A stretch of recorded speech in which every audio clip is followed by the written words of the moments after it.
There is no evidence that Howard Lutnick participated in Jeffrey Epstein's crimes.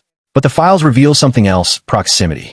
According to reporting, Lutnick and his family spent time on Epstein's Island in the U.S. Virgin Islands. He was also reportedly Epstein's neighbor on Manhattan's Upper East Side. And here's the part raising eyebrows. Within the last year, Lutnick publicly claimed he was totally creeped out by Epstein and had no meaningful connection. So why do the documents suggest otherwise? This isn't about guilt. It's about truth. Let's break it down. Another name we've seen in the release is Howard Lutnick, the current United States Secretary of Commerce, the former CEO of Cantor Fitzgerald.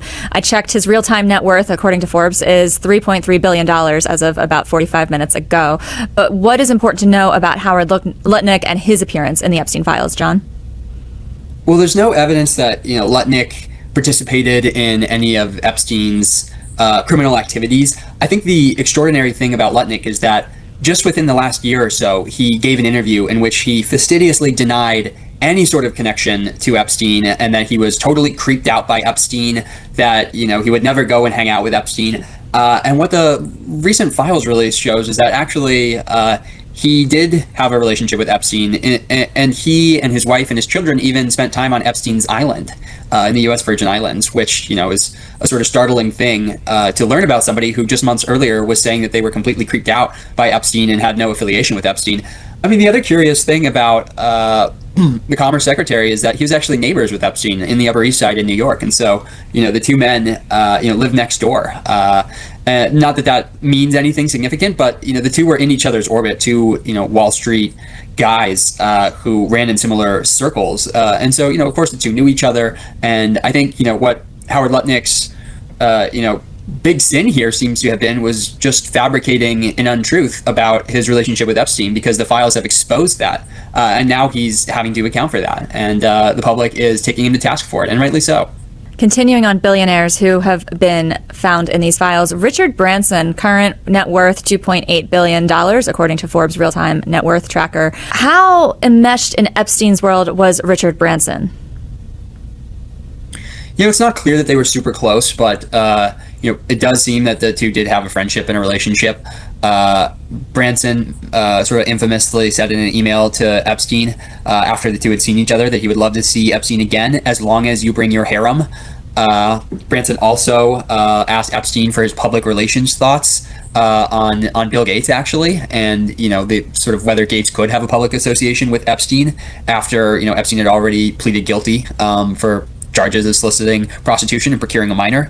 And, to quote Branson here, he said, "I think if Bill Gates was willing to say that you've been a brilliant advisor to him, that you slipped up many years ago by sleeping with a 17-and-a-half-year-old woman and were punished for it, that you've more than learnt your lesson and have done nothing that's against the law since. And yes, as a single man, you seem to have a penchant for women."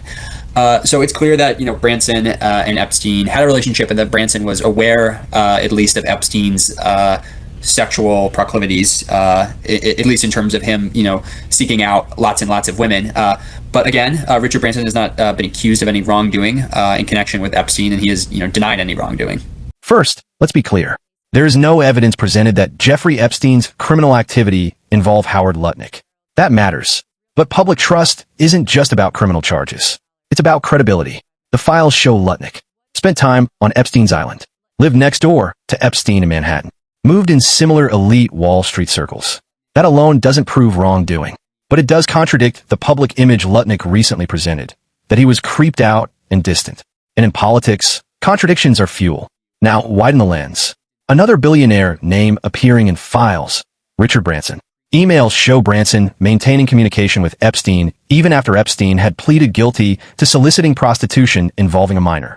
Again, no accusation of criminal involvement against Branson, but awareness? That's another story. The reporting suggests Branson was aware of Epstein's proclivities and still maintained contact. This is the pattern that keeps haunting the Epstein files.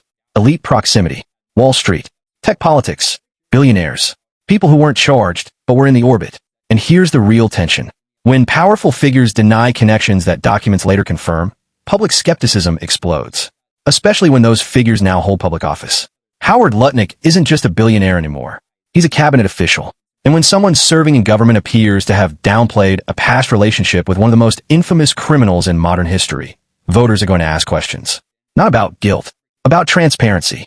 The Epstein saga keeps resurfacing because it exposed something deeper than one man's crimes. It exposed how close power can get to darkness, and how many influential figures brushed up against it.